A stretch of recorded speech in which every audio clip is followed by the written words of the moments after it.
Bulog akan bangun 100 gudang baru. KTT G20 Indonesia jadi fokus kerjasama internasional. Mekanisme rehabilitasi 3X di RUT PT ASDP.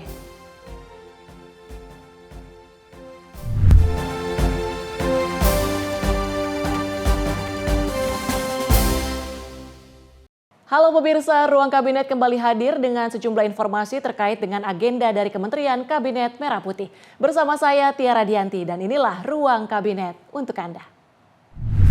Dari Menteri Perdagangan RI Budi Santoso melepas ekspor komoditas gambir Unkarya Gambir senilai 1,72 miliar rupiah oleh PT Salimpado Jaya Indonesia ke India. Menteri Perdagangan RI Budi Santoso bersama Gubernur Sumatera Barat Mahyedi Ansarullah melepas ekspor komoditas gambir senilai 1,72 miliar oleh PT Salimpado Jaya Indonesia ke India. Sepanjang tahun 2025 ini, PT SJI telah mengekspor 1.107 ton gambir dengan nilai mencapai 65,89 miliar rupiah. Angka ini dinilai bukti nyata kerja keras petani, UMKM pelaku usaha, dan ekosistem perdagangan yang terus bergerak maju. Mendak berharap gambir tidak hanya berhenti sebagai bahan mentah, tetapi terus berkembang menjadi produk bernilai tambah tinggi, agar manfaat semakin besar bagi masyarakat. Saya kira Sumatera Barat ya khususnya potensi untuk produk gambir sangat besar. Dan tadi dari eksporternya Pak Tito sudah juga membuat produk-produk hilirisasi ya. Jadi yang hilirisasi produknya sudah dikonsumsi atau sudah dipakai di masyarakat Indonesia, sudah dijual di e-commerce juga, jadi nanti akan kita bantu untuk pemasarannya. Apa yang dilakukan pemerintah biar gambir dan produk turunannya itu masuk, nah kita membuat banyak perjanjian. Melalui program UMKM Bisa Ekspor dan Business Matching, Kemendak mendorong agar komunitas lokal seperti gambir bisa menghidupkan ekonomi daerah dan membuka peluang yang lebih luas. Tim redaksi Sinpo TV melaporkan. Menteri Koordinator Pemberdayaan Masyarakat Muhaimin Iskandar menyatakan instruksi Presiden Prabowo Subianto untuk menjalankan prinsip ekonomi politik telah dilakukan oleh kementeriannya. Prinsip itu diimplementasikan dengan melakukan upaya pemberdayaan masyarakat untuk mendorong pertumbuhan ekonomi.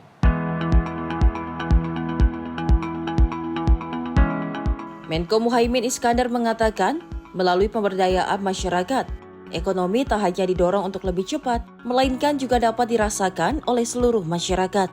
Ia juga menyatakan upaya pemberdayaan masyarakat yang dilakukan Kemenko PM merupakan sebuah upaya untuk menjalankan ekonomi konstitusi sesuai arahan Presiden Prabowo. Terlebih menurutnya Presiden Prabowo bertekad bahwa setiap kebijakan ekonomi dan politik harus dirasakan oleh seluruh masyarakat sesuai prinsip ekonomi konstitusi dari pasal 33 dan 34 Undang-Undang Dasar 1945.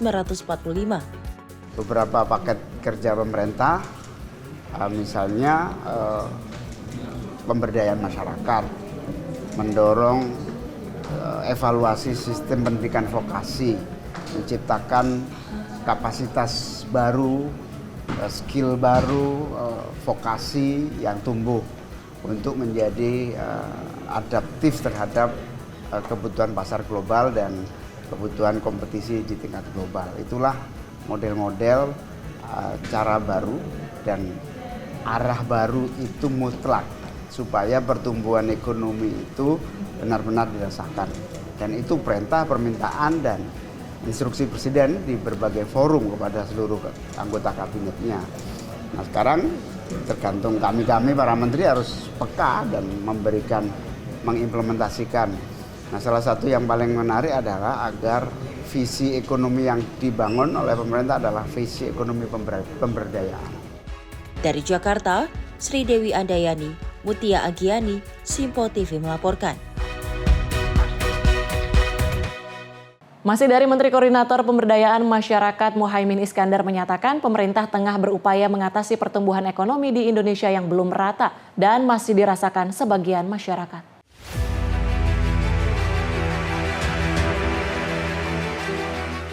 Menko Pemberdayaan Masyarakat Muhaimin Iskandar menyampaikan pemberdayaan masyarakat kini menjadi upaya pendekatan baru yang diinstruksikan Presiden Prabowo Subianto untuk mengatasi kemacetan struktural.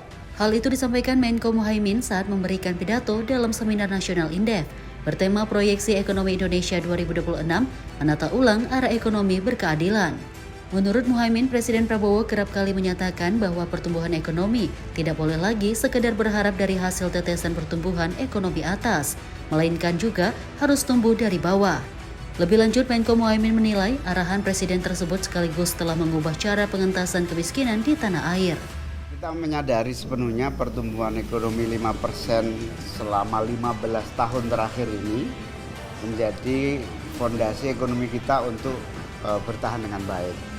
Tapi di sisi yang lain kita juga harus mencari jalan-jalan baru agar pertumbuhan 5% itu punya dampak yang inklusif bagi kesejahteraan masyarakat. Akses dan kesempatan masyarakat untuk tumbuh produktif dan mandiri itu yang harus terus diupayakan. Apalagi Pak Presiden Prabowo senantiasa mengingatkan kita harus mencari jalan baru. Salah satu jalan baru itu adalah konsistensi spirit ekonomi konstitusi, di mana negara ini harus hadir untuk mendorong kapasitas ekonomi ini benar-benar dirasakan. Dari Jakarta, Sri Dewi Handayani, Moti Anggiani, Sinpo TV melaporkan. Sementara itu, Perum Bulog berencana membangun 100 gudang baru guna mengantisipasi lonjakan produksi padi saat panen raya di tahun depan. Langkah ini diambil setelah stok beras Bulog mencapai titik tertinggi dalam sejarah dan proyeksi panen yang lebih besar akibat dukungan pertanian. Rencana pembangunan 100 gudang baru diputuskan dalam Rapat Kerja Nasional Bulog sebagai respon terhadap arahan Presiden Prabowo Subianto. Direktur Utama Bulog Ahmad Rizal Ramadhani menyebut saat ini stok beras di gudang sudah mencapai 3,8 juta ton dan diprediksi masih akan tersisa 3,2 juta ton di akhir Desember. Angka ini merupakan stok tertinggi sepanjang 57 tahun sejarah Bulog. Proyeksi panen raya akan terjadi pada periode Februari hingga Mei yang membutuhkan kapasitas penyerapan tambahan. Semakin meningkatnya produksi pertanian, maka otomatis panen akan lebih besar. Nah, sedangkan sekarang stok yang ada di gudang kami ini sekarang sudah 3,8. Nah, prediksi kami ini akan habis sekitar 3,2 di akhir Desember nanti. Nah, sedangkan 3,2 ini kan perlu ada nanti penyerapan baru. Seperti disampaikan Pak Mentan, ada sekitar bulan Februari, Maret, April, Mei ini kan puncak panen.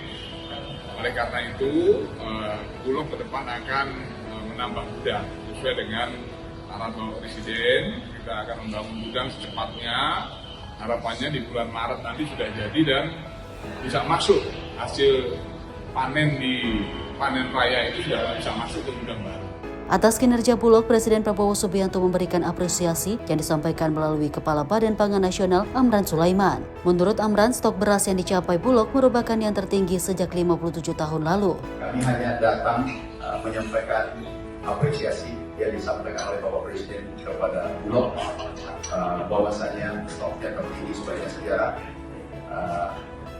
berkat kerja keras seluruh direksi, Dewas dan timnya, tim ke bawah.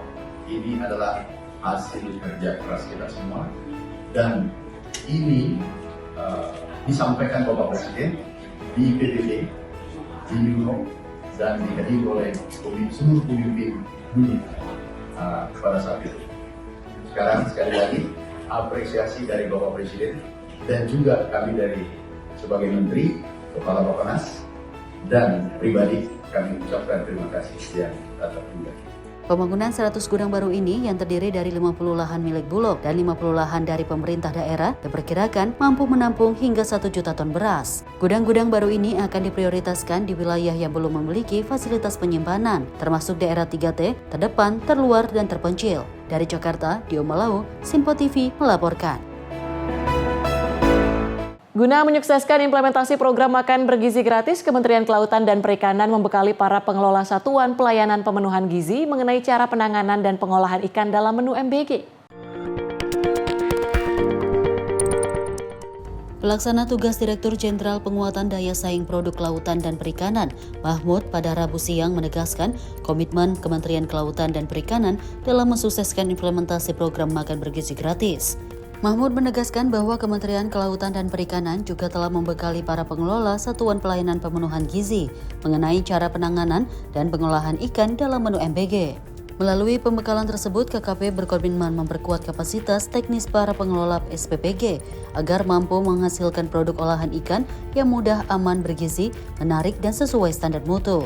Kita sudah ahli gizi, sudah yang di SPPG kan ada ahli gizinya, ada kokinya di SPPG itu sudah kita latih. Kemarin tuh per kali pertemuan di atas 1.000 orang yang sudah hadir untuk mengikuti itu. Cara mengolah ikan, gizinya berapa, sudah ada di sana. Jadi kalau mau lihat gizi ikan, sekarang di googling aja juga gampang. Berapa protein ikan nila keluar itu. Berapa protein, dan itu ada juga hasil analisisnya, dari mana sumbernya, itu juga ada. Harusnya ada. Karena setiap SPPG itu ada 3 minimal. Ada ahli gizi, ada ahli akuntannya ya, terus ada ahli pimpinannya di sana. Itu setiap SPPG harus ada seperti itu. Itu udah ketentuan dari BGN ya, Badan Gizi Nasional. Jadi tadi sampaikan ya, untuk protein ikan itu lebih tinggi daripada sumber protein yang lain. Itu ikan paling tinggi di sana. Karena rata-rata ikan itu 20% dari 100 gram. Jadi kalau kita makan 100 gram ikan, daging ikan itu udah 20%, 20 gram ikan. 20 gram protein gitu ya. Udah tercukupi. Karena sekali makan itu sebenarnya total protein itu kalau dibaca di peraturan Menteri Kesehatan itu per hari itu 75 gram protein, baik hewani maupun nabati. Kalau kita bagi saja 3 kali makan kan 25 gram protein hewani dan nabati. Kalau kita bagi 50-50 nabati sama hewani, berarti kan 12,5 gram. Nah, jadi kalau kita makan 100 gram, kita sudah 20 gram. Cara memilih bahan bakunya yang pertama. Bahan bakunya itu harus jelas terjaga mutunya. Tadi itu cara milih ikan, cek ikannya, ini masih bagus atau enggak. Kalau dia disimpan dengan baik, dari mulai dia ditangkap, disimpan dalam freezer, misalkan dibekukan, itu akan tetap baik, gitu ya. Jangan sampai nanti, ya itu. Jadi ahli gizi, ahli masak di sana, jadi masak pun harus sesuai kan. Jangan sampai nanti masak panas, ditutup tadi itu udah rusak dari ikannya. Jadi itu sudah dilakukan edukasi baik oleh BGN sendiri maupun oleh kami kemarin sudah beberapa kali melakukan webinar fintech terkait dengan cara mengolah ikan di SPPG. Agar aman dikonsumsi bagi anak-anak, ikan yang akan disajikan dalam menu MBG harus terbebas dari duri dan disajikan dalam bentuk filet. Dari Jakarta, Dio Malawu, Sinpo TV melaporkan. Dari Wakil Menteri Haji dan Umroh RI Daniel Anzar Simanjuntak meninjau kesiapan Hotel Grand El Haji di Cipondoh, Kota Tangerang pada 17 November 2025. Kementerian Haji dan Umroh RI perlahan akan mengupgrade asrama-asrama haji di Indonesia menjadi hotel-hotel haji yang lebih baik dan bisa menjadi pusat ekosistem ekonomi haji. Wakil Menteri Haji dan Umroh RI Daniel Anzar Simanjuntak meninjau kesiapan Hotel Grand El Haji di Cipondoh, Tangerang pada 17 November 2025. Hotel Grand El Haji di Cipondoh, Tangerang ini menjadi embarkasi haji bagi 9.000 lebih jamaah haji Banten. Tak hanya itu, Wamenhaj juga meninjau kesiapan kantor Kakanwil Kemenhaj di Provinsi Banten yang akan berkantor di lingkungan Hotel Grand El Haji ini. Insya Allah sudah siap, jadi embarkasi Banten melayani 9.000 jamaah haji nanti mulai operasi di bulan April. Jadi ditemani oleh Kementerian Haji dan juga Banten. Dan di sini juga nanti kantor Kakanwil Kementerian Haji Banten, Provinsi Banten. Kantor Kementerian Haji Provinsi Banten. Kementerian Haji dan Umroh RI perlahan akan mengupgrade asrama-asrama haji di Indonesia menjadi hotel-hotel haji yang lebih baik dan bisa menjadi pusat ekosistem ekonomi haji. Tim redaksi Sinpo TV melaporkan. Menteri Pendidikan Tinggi Sains dan Teknologi Brian Yuliarto menerima audiensi dari Minister for Trade and Investment South Australia, Honjo Shakash. Dalam pertemuan tersebut turut membahas peluang kolaborasi baru di bidang pendidikan tinggi, riset, inovasi hingga penguatan SDM. Kementerian Pendidikan Tinggi Sains dan Teknologi membuka peluang untuk mengembangkan kerjasama riset inovasi, pendidikan tinggi, dan perluasan jejaring kemitraan institusi pendidikan dengan Australia Selatan. Hal tersebut menjadi pembahasan dalam pertemuan antara Menteri Pendidikan Tinggi Sains dan Teknologi Brian Yuliarto bersama Minister for Trade and Investment South Australia, Honjo Shakash, di Jakarta pada Kamis 20 November 2025. Mendikti Saintek menyampaikan bahwa Indonesia dan Australia memiliki hubungan kerjasama yang sangat erat, terutama pada sektor pendidikan dan penelitian. Tak hanya itu, pemerintah Indonesia juga membuka peluang perluasan kerjasama riset yang melibatkan perguruan tinggi terkemuka, industri, dan pemerintah daerah. Minister for Trade and Investment South Australia, Honjoke Sakaj, menyampaikan apresiasinya atas sambutan pemerintah Indonesia dan menegaskan komitmen Australia untuk memperkuat kerjasama jangka panjang, terutama melalui investasi pendidikan, riset, dan peningkatan kapasitas sumber daya manusia. Tim redaksi Sinpo TV melaporkan. Menteri Komunikasi dan Digital Mutia Hafid meminta pemerintah daerah lebih aktif menangkal disinformasi kesehatan di ruang digital. Dalam acara RRI Awards 2025 di Jakarta, Menteri Komunikasi dan Digital Mutia Hafid meminta pemerintah daerah lebih aktif menangkal disinformasi kesehatan di ruang digital. Ia menekankan bahwa informasi keliru terkait kesehatan dapat membahayakan keselamatan masyarakat, termasuk banyak konten menyesatkan dibuat oleh kreator tanpa kompetensi medis, namun dikemas menarik sehingga mudah dipercaya. Mutia menilai pemerintah daerah memiliki kedekatan langsung dengan warga dan dapat memastikan masyarakat menerima informasi yang benar. Ia mendorong daerah memanfaatkan kerjasama dengan lembaga penyiaran publik RRI yang memiliki jaringan siaran hingga pelosok untuk memperluas jangkauan informasi resmi. Ia menyebut RRI sebagai contoh media publik yang tetap relevan karena mampu beradaptasi dalam ekosistem digital. Meskipun tadi kami bicara banyak tentang tantangan, tapi kita juga melihat perkembangan yang cukup menggembirakan, banyak daerah yang semakin matang dalam mengelola komunikasi publiknya. Kami dengar memang para kadis Kominfo di daerah ini juga cukup guyup dari Sabang sampai Merauke dan sering bertukar pikiran termasuk juga dengan kementerian kami. Jadi ini salah satu mungkin kepala dinas yang paling kompak dan tidak aneh dan tidak mengherankan karena tantangan bersama itu mempersatukan teman-teman sekalian terutama yang di daerah untuk kemudian berhimpun dalam rangka memberikan informasi yang terbaik, yang terjelas untuk masyarakat. Untuk itu, saya menyampaikan selamat kepada seluruh penerima penghargaan RRI Awards 2025. Semoga penghargaan ini bukan hanya sekedar apresiasi, tapi dianggap menjadi dorongan agar standar komunikasi publik di daerah terus dapat meningkat. Lebih akurat, lebih inklusif, lebih berpihak kepada masyarakat. Semoga karya dan dedikasi para finalis hari ini juga menjadi inspirasi bagi daerah-daerah lainnya yang mungkin saat ini belum tergerak. Selain itu, Menkom Digi mengapresiasi penyelenggaraan RRI Awards 2025 yang memberikan ruang bagi pemerintah daerah meningkatkan kualitas komunikasi publik. Dengan penguatan peran daerah dan kolaborasi bersama media publik seperti RRI, diharapkan masyarakat memperoleh informasi kesehatan yang akurat dan tidak mudah terpengaruh disinformasi berbahaya. Tim redaksi Sinpo TV melaporkan. Pemirsa, Kementerian Transmigrasi tengah menggodok 3 proyek awalan untuk menjadi percontohan potensi sumber daya di tiap wilayah transmigrasi di Indonesia. Dengan ini seluruh wilayah transmigrasi mampu memiliki daya tarik sendiri guna meningkatkan ekonomi lokal. Menteri Transmigrasi Muhammad Iftithah Sulaiman Suryanegara memastikan ada 3 program awalan dalam peningkatan wilayah transmigrasi di Indonesia saat ini. Ketiga proyek awalan tersebut diproyeksikan berada di kawasan Rempang Kepulauan Riau, Sulawesi, dan Merauke. Ketiga lokasi tersebut dipilih untuk menjadi percontohan dalam upaya peningkatan potensi sumber daya lokal sehingga menghasilkan daya tarik tersendiri. Adapun hal tersebut selaras dengan transformasi transmigrasi di era pemerintahan saat ini, di mana untuk mengembangkan potensi lokal yang ada.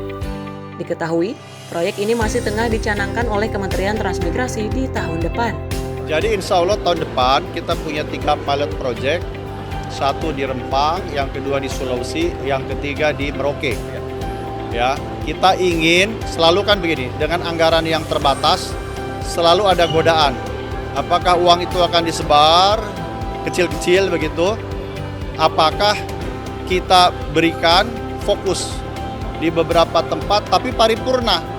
Paripurna itu misalkan kalau memang jalannya harus 10 km, kita bangun 10 km. Daripada banyak tempat tapi hanya 100 meter begitu. Nah selalu itu godaannya. Termasuk pemenuhan fasilitas lainnya. Pendidikan, kesehatan, ya kan, pasarnya, makamnya, tempat hiburannya, tempat interaksi budaya dan sebagainya. Nah, kita ingin sekarang ini, karena paradigmanya berubah, bukan lagi memindahkan semut, tapi strateginya adalah ada gula, ada semut, di mana kita mencetak gula-gulanya. Nah, kita berharap bahwa nanti kawasan-kawasan transmigrasi itu memiliki satu daya tarik. Dari Sulawesi Tenggara, Max Ronabayu, Sinpo TV melaporkan. Kemnaker perketat pengawasan TKA. Informasinya akan kami hadirkan usai jeda. Tetaplah bersama kami di Ruang Kabinet.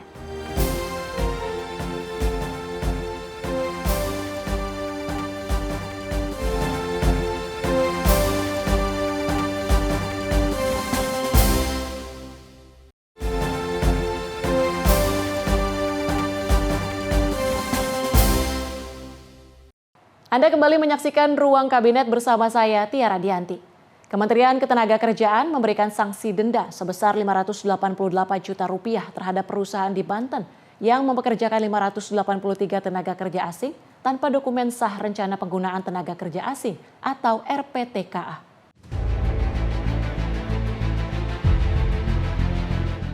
Kemnaker memberikan sanksi denda sebesar Rp588 juta terhadap perusahaan di Banten yang mempekerjakan 583 tenaga kerja asing tanpa dokumen sah rencana penggunaan tenaga kerja asing atau RPTKA. Menurut dia, penindakan tersebut merupakan hasil laporan ke kanal lapor Menaker yang ditindaklanjuti oleh tim pengawas ketenagakerjaan dari kementerian dan pemerintah daerah. Selain sanksi denda, tim pengawas juga telah menerbitkan nota pemeriksaan dan mewajibkan perusahaan untuk menghentikan aktivitas para pekerja asing tersebut hingga izin kerja mereka diterbitkan. Dalam kesempatan tersebut, Menaker juga mengimbau untuk perusahaan di tanah air mendaftarkan pegawainya ke jaminan sosial BPJS Ketenagakerjaan, serta meminta untuk mematuhi semua aturan yang berlaku, termasuk tidak melakukan penahanan ijazah kepada para karyawan yang sudah tak bekerja lagi di perusahaan. Kan memang sudah ada surat edarannya dan kita meminta dukungan dari para kepala daerah. Kalau babnya itu sampai kepada penggelapan ijazah, itu bisa jadinya kasus pidana. Dan tadi Pak Wamen sudah bisikin ke saya, kita sudah melakukan koordinasi dengan kepolisian. Kalau ini adalah terkait dengan penggelapan ijazah, ya, dan sampai kemudian itu kasusnya pidana, ya. Kemudian juga terkait dengan TKA, TKA ini mereka punya izin tinggal, tapi dia tidak punya izin kerja. Karena syarat untuk izin kerja itu adalah dia harus memiliki pengesahan RPTKA, rencana penggunaan tenaga kerja asing. Ya. Ini yang kita, domain dari Kementerian Ketenagakerjaan adalah terkait dengan dokumen pengesahan RPTKA-nya. Yang kasus yang tadi kami sebutkan itu adalah perusahaan di mana tadi? Di Banten, itu perusahaan manufaktur, tenaga kerjanya negara asing, hurufnya A sampai Z negara. Enggak kerja asing. Kita tidak ada diskriminasi, siapapun warga negara asing dia harus memiliki RPTKA tanpa perlu saya menyebutkan negaranya. Menaker Yasirli menyampaikan bahwa masyarakat kini bisa melaporkan gaji yang tidak sesuai hingga pemutusan hubungan kerja kepada pemerintah lewat kanal lapor Menaker. Dari Jakarta, Dio Malau, Sinpo TV melaporkan. Pemerintah melalui Kementerian Transmigrasi segera melakukan kontrak ulang terhadap para transmigran yang berada di kawasan transmigrasi tanah air saat ini. Menteri Transmigrasi Muhammad Iftitah Sulaiman Suryanegara memastikan akan segera meninjau kontrak secara ulang bagi para transmigran di seluruh titik transmigrasi di Indonesia. Kontrak ulang ini disoroti usai tingginya laporan mengenai hak dan kewajiban para transmigran yang tidak terpenuhi, khususnya kepemilikan sertifikat hak milik atas lahannya. Hal ini diungkapkan Iftitah saat menyerahkan ratusan SHM di Kabupaten Muna, Provinsi Sulawesi Tenggara. Iftitah menegaskan, di masa pemerintah Presiden Prabowo Subianto, seluruh dokumen kontrak antara para transmigran dan pemerintah akan segera ditinjau ulang agar data yang lebih akurat dan transparan, dan juga untuk memastikan hak dan kewajiban transmigran terpenuhi. Begini, yang dimaksud dengan kontrak ulang itu adalah saya mencoba untuk mencari tahu apakah ketika penempatan itu ada perjanjiannya atau tidak. Ternyata belum ada dokumennya. Di masa pemerintahan Bapak Presiden Prabowo ini saya sampaikan harus ada dokumen itu. Kenapa demikian? Supaya jelas hak dan kewajibannya. Hak yang didapatkan apa? Karena tiap-tiap wilayah juga terkait dengan lahan itu beda-beda. Ada yang 2 hektar, ada yang 1 hektar, bahkan misalkan ada cuma yang dapat hanya lahan tinggalnya saja. Nah itulah yang harus jelas di situ. Sehingga nanti ketika terjadi konflik, tumpang tindih dan sebagainya, itulah dasar para transmigran untuk menuntut haknya. Ketika kami ditempatkan, bukan dijanjikan, tapi ditulis secara legal standing. Dari Sulawesi Tenggara, Max Ronabayu, Sinpo TV melaporkan. Menteri Kebudayaan RI Fadlizon mengunjungi kawasan situs Taman Purbakala Pugung Raharjo untuk melihat tinggalan budaya berupa punden berundak dan memantau temuan-temuan terbaru hasil ekskavasi arkeologi. Sebagai komitmen Kementerian Kebudayaan dalam menjaga, meneliti, dan mengembangkan warisan budaya yang memiliki nilai sejarah penting bagi perjalanan peradaban Nusantara, Menteri Kebudayaan RI Fadlizon mengunjungi kawasan situs Taman Purbakala Pugung Raharjo di Lampung Timur. Didampingi Wakil Gubernur Lampung Jihan Nurlela, Fadli melihat secara langsung punden berundak yang merupakan piramida ala Indonesia dan meninjau temuan-temuan terbaru hasil ekskavasi arkeologi yang masih berlangsung. Melalui kunjungannya tersebut, Fadli juga mendapatkan informasi dari 13 punden yang ada di Taman Purbakala Pugung Raharjo, punden 3 dan 4 memiliki lapisan yang berbeda atau mengalami anomali berdasarkan temuan melalui survei geolistrik. Kami langsung melihat situs Cagar Budaya Nasional Pugung Raharjo di Lampung Timur ini. Ya, ternyata memang ada 8 punden berundak. Nah, ini yang paling besar. Dan juga temuan-temuan dari berbagai era perjalanan peradaban, dari mulai prasejarah ribuan tahun yang lalu sampai era Hindu-Buddha, era Islam. Jadi peradabannya berlanjut gitu. Kalau kita lihat dari temuan-temuan yang telah dilakukan oleh para ahli arkeolog, ya, mungkin antropolog juga yang telah meneliti wilayah ini. Kita berharap situs seperti Pugung Raharjo ini bisa tetap terpelihara dengan baik, ya, terjaga, dan kita lakukan terus kajian-kajiannya sehingga narasinya akan lebih lengkap, akan lebih komplit gitu ya. Dan tentu saja kawasan ini sendiri kalau kita lihat merupakan satu kawasan yang sangat menarik untuk aktivasi berbagai kegiatan budaya, wisata sejarah, mungkin wisata religi, ya. Dan kita berharap juga lebih dikenal oleh masyarakat luas. Fadli berharap Cagar Budaya Taman Purbakala Pugung Raharjo mampu menjadi wisata budaya, sejarah, dan religi yang mampu dipelihara dengan baik agar bisa menghasilkan kajian untuk melengkapi narasi dan komplit. Tim redaksi Sinpo TV melaporkan. Sementara itu, Menteri Kehutanan Raja Juli Antoni dan Ketua Komisi 4 DPR RI Titik Soeharto memimpin penanaman serentak di 32 provinsi. Penanaman ini bertempat di Taman Nasional Gunung Merapi di Desa Dukun, Kabupaten Magelang, bertepatan Hari Menanam Pohon Indonesia.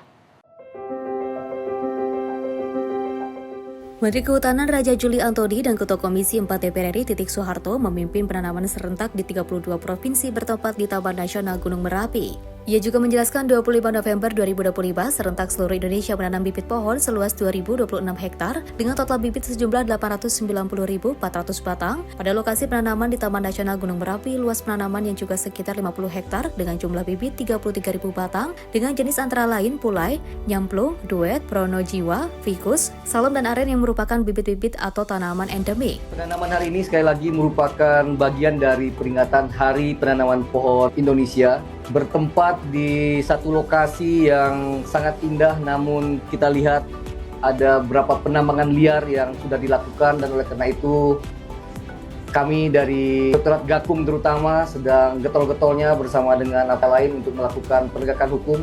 Apa yang kita lakukan hari ini sebenarnya juga bagian dari kick off melaksanakan perintah Pak Presiden Prabowo Subianto ketika di UN General Assembly di New York. Pak Presiden sudah mengikrarkan diri Indonesia di depan dunia untuk menanam 12 juta degraded land atau lahan kritis. Dan oleh karena itu kami sekarang sedang menyusun skema bagaimana kemudian 12 juta hektar itu dalam kurun waktu tertentu ke depan ini akan kita tanam secara bersama-sama. Di 31 provinsi kita melakukan penanaman secara serentak, bibit kita bagikan kepada masyarakat. Namun tentu yang penting tidak hanya menanam, tapi menjaga dan merawat apa yang kita tanam. Langkah rehabilitasi ini sekaligus meneguhkan komitmen Presiden Prabowo Subianto di Forum PBB mengenai percepatan pemulihan 12 juta hektar hutan dan lahan yang terdegradasi. Ia juga menegaskan kegiatan ini bukan hanya penanaman, tetapi bagian dari strategis nasional untuk menghadapi perubahan iklim dan juga memperkuat ketahanan pangan, energi, serta air. Ketua Komisi 4 DPR RI Titik Soeharto menekankan pentingnya penanaman serentak sejalan dengan Astacita kedua Presiden Prabowo. Rehabilitasi hutan, perhutanan sosial, dan juga pemulihan ekosistem menjadi basis penguatan ketahanan pangan, energi, dan air serta peningkatan ekonomi masyarakat. Sebagai Ketua Komisi 4 DPR RI yang bermitra langsung dengan Kementerian Perhutanan, saya menyambut baik dan mengapresiasi setinggi-tingginya inisiatif ini. Kegiatan hari ini bukan sekedar seremonial, melainkan sebuah manifestasi nyata dari komitmen negara untuk memulihkan ekosistem dan mewariskan bumi yang layak huni bagi generasi mendatang. Ia mengatakan siap mendukung Kementerian Kehutanan dalam melestarikan hutan dan alam Indonesia. Ia menuturkan Indonesia dikenal sebagai paru-paru dunia, gelar tersebut merupakan tanggung jawab yang besar. Tim redaksi Simpo TV melaporkan. Badan Nasional Penanggulangan Bencana bersama unsur Pentahelix melakukan penanaman 123.320 bibit pohon di Provinsi Jawa Barat dalam rangka mitigasi berbasis vegetasi.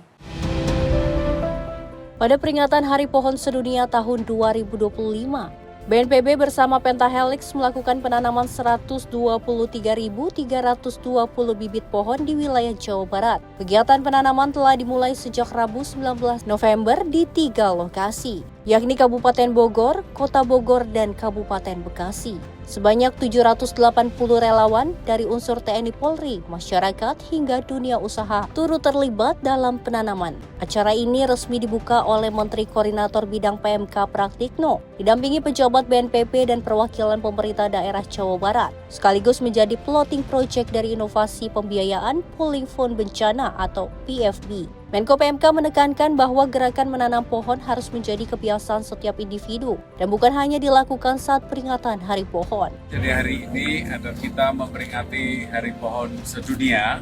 Kita sangat penting untuk mengingatkan kembali kepada semua pihak agar lebih aktif membangun infrastruktur hijau, menanam pohon sebanyak-banyaknya karena memang lahan gratis kita cukup luas. Termasuk di sini das Siliwung ini, jadi ada 3,5 juta warga yang hidup di sekitar das Siliwung. Kita mengajak seluruh pihak sekarang untuk tanam pohon sebanyak-banyaknya. Ini bukan hanya gerakan pemerintah, ini harus jadi gerakan masyarakat.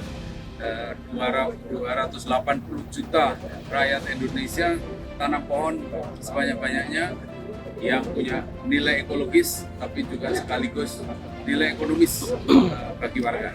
Dengan pelaksanaan penanaman di 3 kabupaten dan kota serta pelibatan berbagai unsur Pentahelix, BNPB berharap program ini menjadi langkah nyata dalam memperkuat mitigasi bencana dan mendorong partisipasi masyarakat untuk merawat lingkungan. Tim redaksi Simpo TV melaporkan. Mendagri Tito Karnavian berharap Karang Taruna mampu menjadi driving force atau penggerak perubahan bagi kalangan pemuda di desa. Ia menilai keberadaan Karang Taruna penting untuk mengoptimalkan peran lembaga kemasyarakatan desa.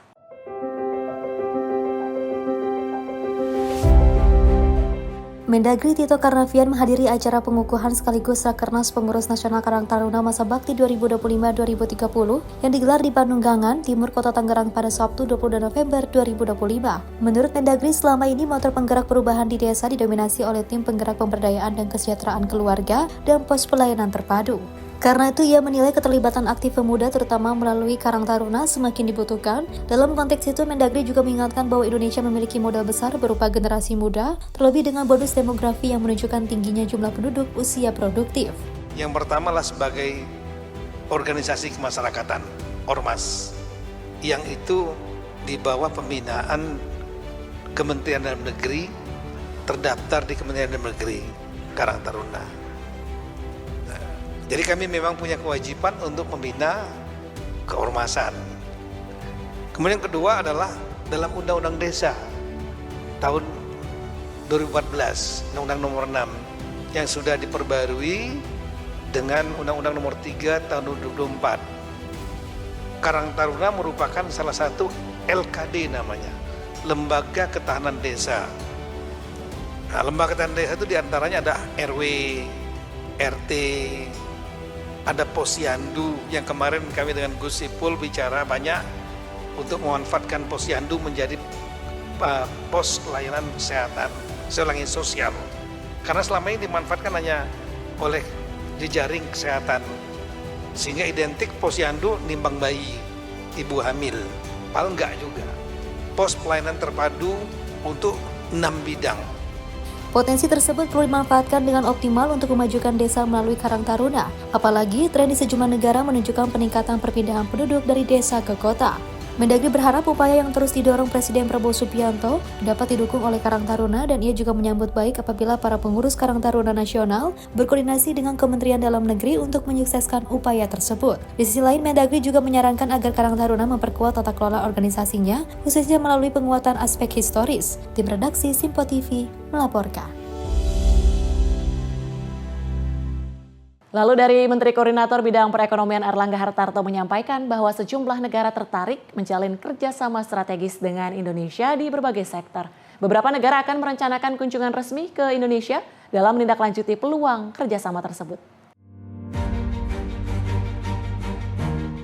Menteri Koordinator Bidang Perekonomian Airlangga Hartarto di sela rangkaian KTT G20 Afrika Selatan di Johannesburg pada 22 November waktu setempat menyampaikan bahwa sejumlah negara menunjukkan minat menjalin kemitraan strategis dengan Indonesia di berbagai sektor, yakni Angola dan juga Ethiopia yang ingin memperkuat kerjasama di bidang pertanian dan dijadwalkan melakukan kunjungan resmi ke Indonesia pada 2026 untuk menindaklanjuti ketertarikan tersebut. Selain Afrika, Finlandia juga tertarik menanamkan investasi di Indonesia, khususnya pada industri data center yang mendukung transformasi digital. Bidang lain, Indonesia menandatangani MOU antara PT Dahana dan juga Rainier Metal untuk pembangunan fasilitas bahan peledak. Investasi di sektor energi hulu migas senilai 2,6 miliar dolar Amerika Serikat juga tengah dibahas antara Pertamina dengan mitra. Terkait dengan pertemuan bilateral tadi baik dari Angola maupun Ethiopia itu menyatakan keinginan untuk berkunjung ke Indonesia, dan tadi disampaikan mungkin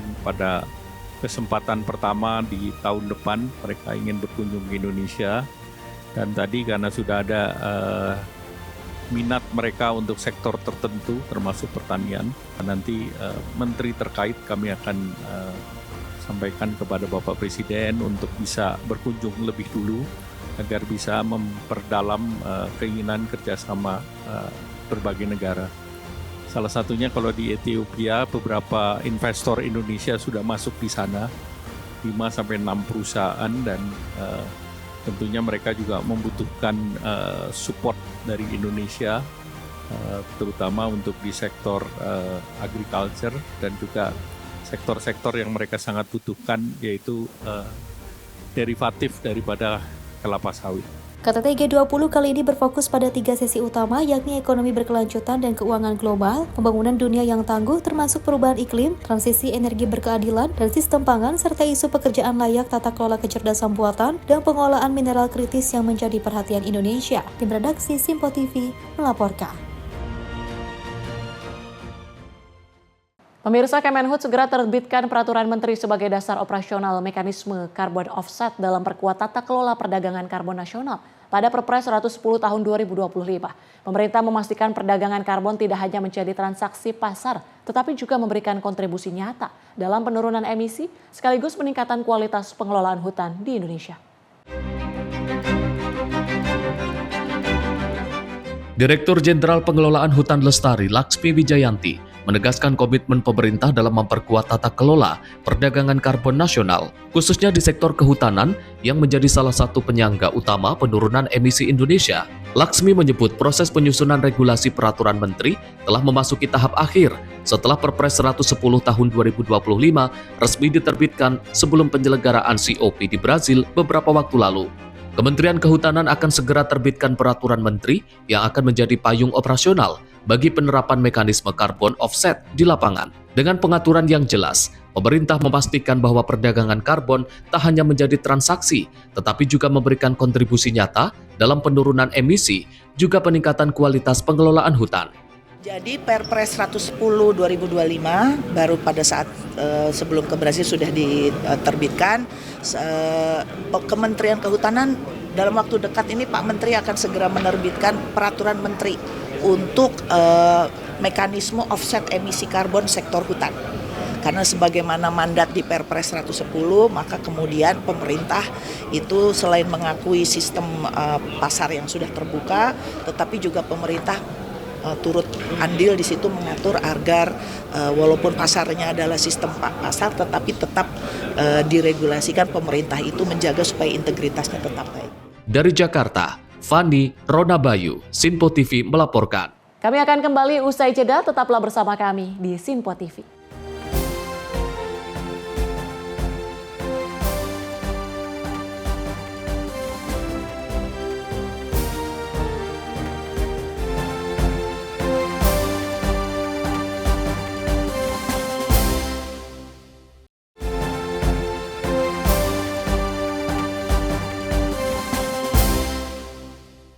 Terima kasih pemirsa, Anda masih menyaksikan Ruang Kabinet dan informasi kami lanjutkan. Dari Menteri Kesehatan Budi Gunadi Sadikin memberikan apresiasi kepada para kader kesehatan berprestasi dalam peringatan Hari Kesehatan Nasional ke-61.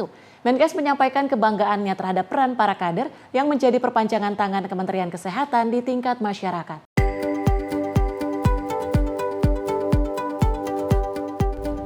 Menteri Kesehatan Budi Gunadi Sadikin menyampaikan apresiasi dan terima kasihnya kepada para kader kesehatan berprestasi pada momen peringatan Hari Kesehatan Nasional ke-61. Menurut Menkes, para kader adalah sosok yang sangat berjasa karena menjadi perpanjangan tangan Kementerian Kesehatan dalam memberikan pelayanan kesehatan di tingkat daerah. Diberikan di tengah para bunda-bunda kader berprestasi, Menkes menitipkan 3 pesan penting. Pertama, para kader diminta untuk terus mengajak ibu-ibu di sekitar posyandu agar rutin membawa bayi atau anak untuk cek status gizi setiap bulan. Kedua, Menkes meminta bantuan para kader untuk mengajak warga melakukan cek kesehatan gratis di puskesmas terdekat. Ketiga, Menkes juga mengajak para kader untuk memviralkan gerakan sarapan sehat dengan mengkonsumsi makanan kukusan dan protein dari telur setiap pagi. Menkes Budi Gunadi menegaskan bahwa peran kader merupakan bagian penting dalam upaya peningkatan kesehatan masyarakat di seluruh Indonesia. Saya berkumpul dengan 12 kader posyandu di bidang kesehatan yang terbaik. Dari 1,5 juta kader posyandu di 300.000 posyandu di Indonesia. Mereka kita undang ke Kemenkes dan saya titip pesan nomor 1 itu jangan lupa nimbang si bayi setiap bulan. Supaya kalau stunting ketahuan. Yang nomor 2, ini kan kita lagi jalankan program cek kesehatan gratis. Jadi diajakin itu semua warganya untuk cek kesehatan gratis datang ke puskesmas. Mulai dari yang kecil sampai yang tua kayak saya, yang udah lansia nih, udah 60 ya. Kalau punya darah tinggi, punya gula, punya segala macam masih ketahuan. Dan yang ketiga, saya kan lagi viralin makan jangan goreng-gorengan, tapi makannya pusat. Makannya jangan satu macam aja, tapi gizinya harus seimbang. Jadi jangan lupa teman-teman ajarin juga makan yang sehat, makan dengan gizi seimbang. Peringatan Hari Kesehatan Nasional ke-61 diharapkan dapat mendorong semangat kader kesehatan dalam meningkatkan pelayanan di tingkat masyarakat. Tim redaksi Sinpo TV melaporkan. Kemen P3A bersama BPK serta Komdigi menyerukan komitmen bersama dalam upaya meningkatkan kualitas dan kesejahteraan hidup perempuan dan anak. Kemen P3A telah menjalin sejumlah nota kesepahaman dengan berbagai kementerian, lembaga sebagai bentuk penguatan sinergi dalam program pemberdayaan perempuan dan perlindungan anak.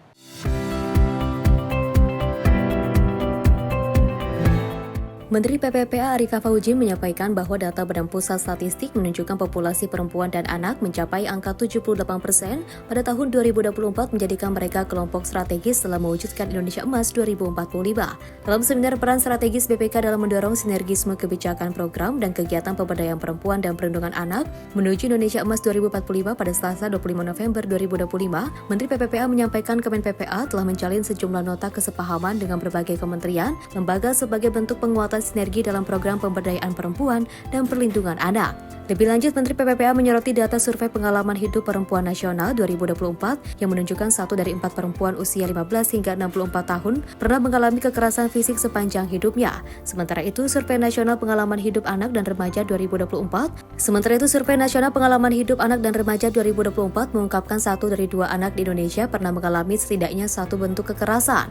Menteri PPPA menambahkan RBI merupakan penguatan dari desa, kelurahan ramah dan perempuan, dan peduli anak yang melibatkan seluruh elemen masyarakat dan pemangku kepentingan di tingkat desa, kelurahan dalam menyelesaikan isu perempuan dan anak. Apresiasi dan terima kasih sekali lagi kami sampaikan kepada BPK yang menjadikan salah satu tematiknya adalah sejauh mana kementerian lembaga punya concern, punya perhatian, punya komitmen dalam pemberdayaan perempuan dan perlindungan anak-anak di Indonesia. Ketua BPK RI Isma Yatum menyampaikan sinergi dan dukungan strategis melalui rencana strategis BPK periode 2025 hingga 2029 yang salah satunya menilai efektivitas program pemberdayaan perempuan dan perlindungan anak. Dalam kesempatan yang sama, Wakil Menteri Komdigi Nezar Patria menyampaikan bahwa sepanjang tahun 2024, kasus kekerasan berbasis gender online meningkat 48% dibandingkan dengan tahun 2023. Oleh karena itu, Komdigi terus menggaungkan transformasi digital yang inklusif, optimal, dan aman bagi anak. Tim redaksi Simpo TV melaporkan. Sementara itu, Menteri Sekretaris Negara Prasetyo Hadi mengungkapkan mekanisme pemberian rehabilitasi kepada 3 ex-direktur utama PT ASDP yang sempat dijerat atas dugaan kasus korupsi. Presiden Prabowo Subianto resmi menandatangani surat rehabilitasi kepada 3 mantan direktur utama PT ASDP, salah satunya Ira Puspadewi. Menteri Sekretaris Negara Prasetyo Hadi mengatakan bahwa pemberian rehabilitasi tersebut merupakan hasil kajian panjang setelah pemerintah menerima aspirasi publik melalui DPR. Setelah itu, rekomendasi rehabilitasi dibahas dalam rapat terbatas sehingga membuahkan hasil, dan Presiden Prabowo Subianto menandatangani surat rehabilitasi terhadap 3 mantan direktur utama PT ASDP. Yang dalam prosesnya kemudian dilakukan pengkajian-pengkajian, dilakukan telaah-telaah dari berbagai sisi, termasuk dari pakar-pakar hukum, yang kemudian atas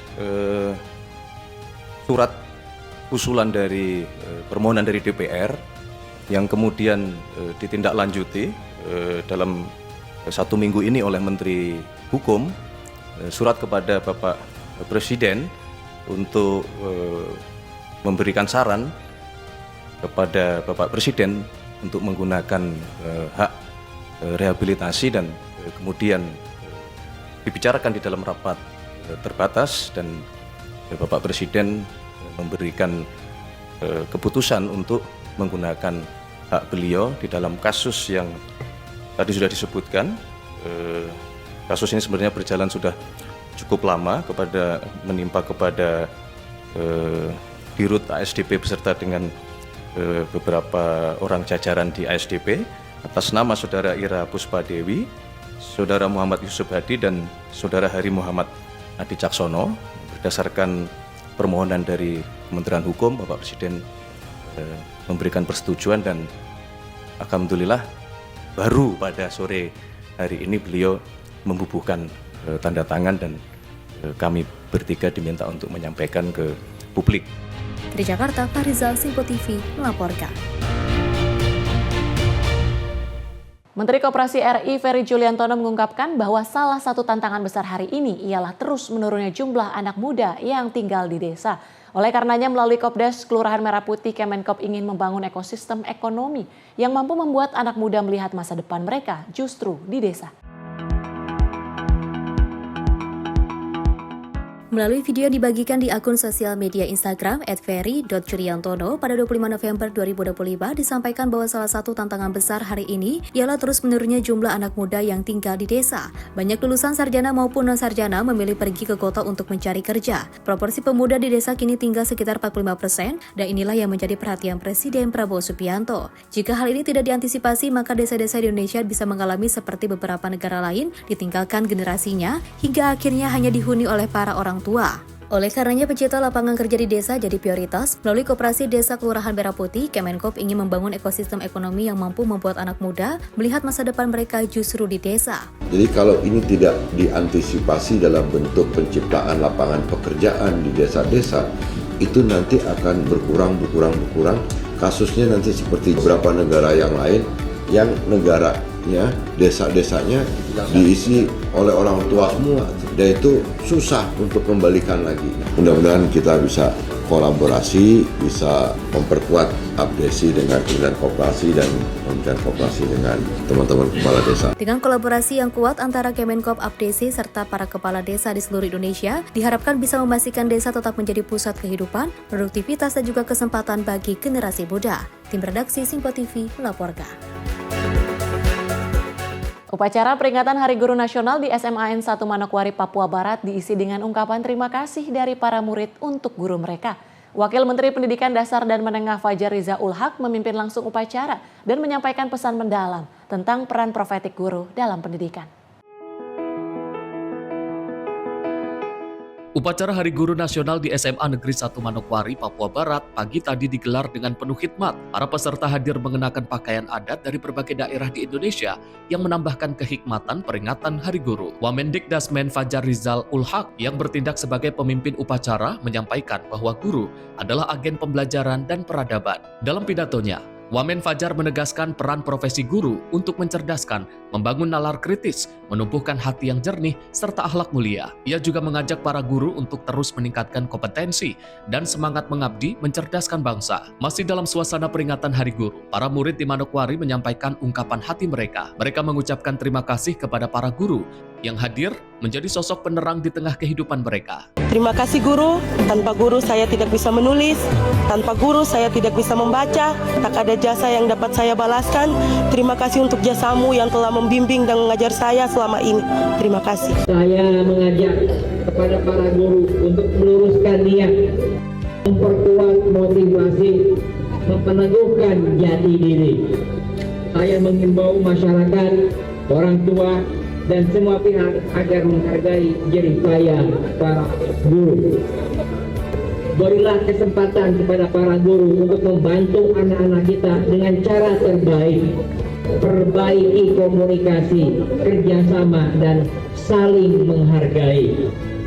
Terima kasih kepada Bapak Ibu Guru atas semua dharma bakti yang tak ternilai dengan materi.